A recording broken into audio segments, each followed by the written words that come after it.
तो समझ छात्राओं का एमडी टेक्निकल क्लासेस में बहुत बहुत स्वागत है। प्यारे विद्यार्थियों, आपको पता होगा कि एनपीसीआईएल तारापुर महाराष्ट्र में आपके लिए भर्ती का एक शॉर्ट नोटिस आया है। तो पहले तो मैं बात करूंगा उस शॉर्ट नोटिस में क्या क्या चीजें आपको जानने वाली हैं, और फिर बेटा बाकी के प्रीवियस में मतलब पिछले साल जो वैकेंसीज आई थी एनपीसीआईएल में, उसके आधार पे मैं आप लोग को जो भी इस भर्ती से जुड़ी जो इंपॉर्टेंट चीजें होंगी वो मैं आपको जरूर बताता हूं। तो यहां पर देखिए बेटा, एनपीसीआईएल 2026 में ये जो आपका शॉर्ट नोटिस आया है, ठीक है ना, उसको मैं दिखाऊं तो देखिए लिखा है न्यूक्लियर पावर कारपोरेशन लिमिटेड। यहाँ पर एक मिनट बच्चों, ये देखिए nuclear power corporation of India limited, है ना, जिसको हम लोग शॉर्ट फॉर्म में क्या कहते हैं, एनपीसीआईएल। ये बेटा एक भारत सरकार का उद्यम है, यानी कि गवर्नमेंट ऑफ इंडिया इंटरप्राइजेस। अब बात करते हैं कि ये सेंट्रल से है या कहने का मतलब केंद्र सरकार के अधीन है या राज्य सरकार के अधीन है। तो ये बेटा आपका जो एनपीसीआईएल है ये केंद्र सरकार के अधीन है। इसका मतलब इस भर्ती में जितने भी आपके नॉर्म्स हैं, ठीक है, वो सभी केंद्र सरकार के ही लागू होंगे, और जो भी बेटा आपकी वेतन या सैलरी है वो सब केंद्र सरकार के नॉर्म्स के आधार पे होगा। अब जल्दी से बेटा बात करते हैं। पहले ध्यान रखना बेटा कि ये जो भर्ती आई है इसका जो फॉर्म भरने की डेट है वो आप लोग का बच्चों 15 जनवरी से स्टार्ट हो रहा है सुबह 10 बजे से, ठीक है। और फॉर्म भरने की जो आखिरी समय है, आखिरी डेट, वो है आपका 4 फरवरी 2026 शाम 4 बजे से पहले तक। तो इसका मतलब सभी लोग उतने समय तक का तो इंतजार करना नहीं है। 15 तारीख से फॉर्म भराया जा रहा है। आप एक दो दिन के अंदर सारी चीजों को विधिवत तरीके से पूरा, अभी तो शॉर्ट नोटिस आया, फुल नोटिस आएगा तो पूरी चीजें एक बार बढ़िया से देख लीजिएगा, हम आपको बताएंगे भी। तो ये भैया एनपीसीआईएल देखिए तारापुर महाराष्ट्र साइट का है। अब देखो तारापुर महाराष्ट्र साइट का ये आपके इस साइट के लिए भर्ती आई है। 2025 में बेटा बहुत से एनपीसीआईएल में ही कई साइट की वैकेंसीज आई थी, भर्तियां आई थी। तो उन भर्तियों के आधार पे मैं बताऊंगा कि इसमें आपकी योग्यता क्या होगी, ठीक है। सब चीज में बात करूंगा, एज की बात करूंगा, आयु की और सैलरी सबकी बात करता हूं।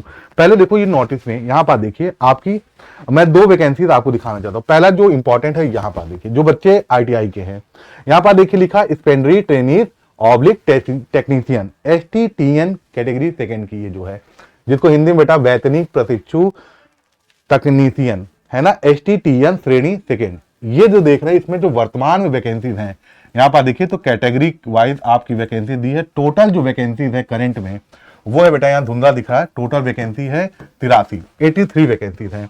बैकलॉग में कोई वैकेंसी नहीं है, तो ये एक अच्छी चीज है, सारी वैकेंसीज करंट में है आपके। अब जो बच्चे डिप्लोमा भी कर रखे होंगे, जो कर चुके हैं, वो ध्यान रखिए बेटा, तो उनके लिए यहाँ पास है स्पेंडरी ट्रेनीज साइंटिफिक असिस्टेंट, है ना। उनकी यहाँ पास टोटल जो है 10 और 2 ये 12 वैकेंसी है बेटा डिप्लोमा वालों के लिए। लेकिन मैं बात कर रहा हूं किनके लिए, उन विद्यार्थियों के लिए जिन्होंने आईटीआई कर रखा है। तो देखो बेटा, इसमें बात आती, जब पूरा नोटिफिकेशन आएगा ना तो हम देखेंगे कौन कौन सा ट्रेड इसमें आएगा। लेकिन जैसे इलेक्ट्रिशियन ट्रेड है, जैसे आपका फिटर ट्रेड है, ठीक है, ये तो आने ही आने हैं, इतना ध्यान रखिएगा। इसके अलावा भी बेटा और भी ट्रेड इसमें आ जाते हैं, जैसे वेल्डर आ सकता है, ठीक है ना, वायरमैन हो गया, ऐसे बहुत से ट्रेड्स हैं जो आपको देखने को मिलेंगे, मैकेनिक ट्रेड हो गया। तो वो सब तो जब पूरा नोटिस आएगा तो हम आपको बताएंगे। तो यहां बात समझे, फॉर्म 15 जनवरी से भराया जा रहा, 4 फरवरी तक लास्ट डेट है। टोटल संख्या बेटा आपकी भर्ती की वैकेंसी की है 83, ठीक है, ये बात। तो शुरुआत में बेटा आप ध्यान रखेंगे, जब आप भर्ती होंगे तो 2 साल तक, जब तक आप ट्रेनिंग में रहेंगे, आप स्पेंडरी ट्रेनीज के अंतर्गत रहेंगे, ठीक है, 2 साल तक। फिर उसके बाद आप टेक्नीशियन की पोस्ट पे आ जाएंगे, ठीक है। तो मैं बात बताऊंगा कितनी सैलरी कब तक क्या कैसे मिलती है। अब बात करते बेटा अगला हम लोग कि इसमें क्या योग्यता चाहिए, है ना। चलिए हम बात करते हैं बेटा योग्यता की, क्या क्या आपकी योग्यता होनी चाहिए। तो पहला ध्यान रखिए बेटा 10th यानी कि हाई स्कूल में। गणित में आपके 50% से ज्यादा नंबर होने चाहिए। विज्ञान में आपके 50% से ज्यादा होने चाहिए। और साथ ही साथ पूरा संपूर्ण जो हाई स्कूल का है ना, वो भी आपका 50% से ज्यादा नंबर होना चाहिए। इसमें कोई कंफ्यूजन तो नहीं किसी प्रकार की, मतलब आप साइंस से आपका हाई स्कूल होना चाहिए, गणित में 50% से कम ना हो, विज्ञान में 50% से कम नंबर ना हो, और संपूर्ण हाई स्कूल में पूरा टोटल जोड़ दो तो भी 50% से कम ना हो। और साथ में अगर आपने आईटीआई कर रखा है तो आप इस 83 जो भर्तियां आई हैं इसके लिए योग्य है, ठीक है। चलो अब बेटा एज की बात करें तो ध्यान सुनिए, मैंने क्या बताया, पिछले साल 2025 में भी एनपीसीआईएल के विभिन्न साइटों के लिए आपकी कई भर्तियां आई थी। उन भर्तियों के आधार पर ये चीजें मैं आपको बता रहा हूं कि जो वहां पर एज मांगा गया था वो अनरिजर्व के जो जनरल कैटेगरीज के बच्चा है ना, उनके लिए जो एज है 18 से लेके 25 साल तक। अब बेटा जो जैसे ओबीसी के बच्चे हैं जो 3 साल उनको मिलता है रिलैक्सेशन एज का, है ना, वो उनको मिलेगा। एससी एसटी के लिए जो बेटा 5 साल का रिलैक्सेशन है वो आपको आयु की छूट मिलेगी। ऐसे ही अदर भी बेटा जो कैटेगरी होते हैं उनके लिए जो भी केंद्र सरकार का जो नॉर्म्स है आयु छूट में वो सब मिलेगा। ठीक है, तो ये हो गया एज की बात। अब प्यारे बच्चों आपसे बात करते हैं सिलेक्शन प्रोसेस यानी कि चयन प्रक्रिया की। चयन प्रक्रिया का थोड़ा आराम समझ लीजिएगा, ठीक है ना, जिससे आपको आइडिया लग जाएगा। हालांकि जब पूरा नोटिस आएगा बेटा, है ना, 15 तारीख से पहले पूरा नोटिस आ ही जाएगा, हम आपको पूरा बताएंगे। यहां पर देखो बेटा जो चयन प्रक्रिया है इसमें आपका पहला तो ध्यान रखिएगा कंप्यूटर बेस्ड टेस्ट होना है और फिर साथ में बेटा उसकी स्किल टेस्ट होना है। तो पहले कंप्यूटर बेस्ड टेस्ट में देखिए यहाँ 2 टेस्ट होंगे, पहला होता है प्रीलिम्स और दूसरा होता है बेटा एडवांस। पहले बात कर लेते प्रीलिम्स, क्योंकि प्रीलिम्स जो है बेटा स्क्रीनिंग नेचर का होता है, यानी कि इसको पास करोगे तभी एडवांस दोगे।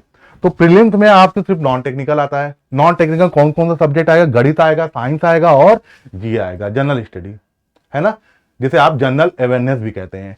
तो नॉन टेक के 3 सब्जेक्ट मैथ, साइंस और जीए। ठीक है, इसमें आपसे 50 क्वेश्चन पूछे जाएंगे और आपको समय कितना दिया जाता है, 1 घंटा। तो जो बच्चे बेटा इसको पास कर लेंगे उन्हीं को एडवांस देने को मिलेगा। एडवांस भी आपका कंप्यूटर बेस्ड टेस्ट होता है। एडवांस में बेटा आपसे टेक्निकल मतलब जिस ट्रेड से भी आप जुड़े हुए हैं, जिस ट्रेड से आपने आईटीआई किया है उसी ट्रेड से आपसे क्वेश्चन पूछे जाएंगे, 50 क्वेश्चन आएंगे। ठीक है ना, और यहाँ पर बेटा हर क्वेश्चन 3 नंबर के होते हैं।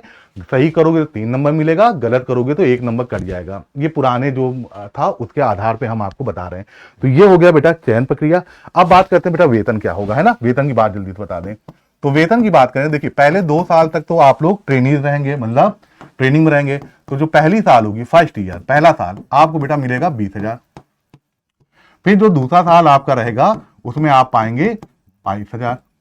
और तब बेटा जब आप उसमें आ जाएंगे, 2 साल बाद आप आ जाएंगे टेक्नीशियन की पोस्ट पे, तब आपको 25,500 रुपए हो जाएगा। ये मैं बता रहा हूं 7वें वेतन आयोग के हिसाब से।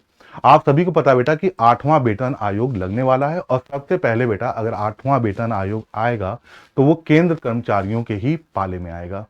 तो इसलिए ये एक अच्छी चीज है, इसको आप कोई भी बच्चा गवाइएगा नहीं। ठीक है ना, अगर आपने आईटीआई कर रखा है और योग्यता ये आप में है तो आप एक बार जरूर फॉर्म को भरिएगा। ये बिल्कुल मत सोचिएगा कि थोड़ा सा संख्या कम है वैकेंसी की, बस 83 है तो भरे कि ना भरे। तो ध्यान रखना, जब किसी वैकेंसी में ज्यादा संख्या होती तो भी चांसेस कम हो जाते हैं क्योंकि भीड़ बहुत हो जाती है। और जहां बहुत कम होता है 10, 12, 1, 2, 5, 6 वहां भी कम संभावना होती है। लेकिन जहां 83 है ऐसे में बेटा बहुत से बच्चा ऐसा होता है जो नहीं फॉर्म भरता है।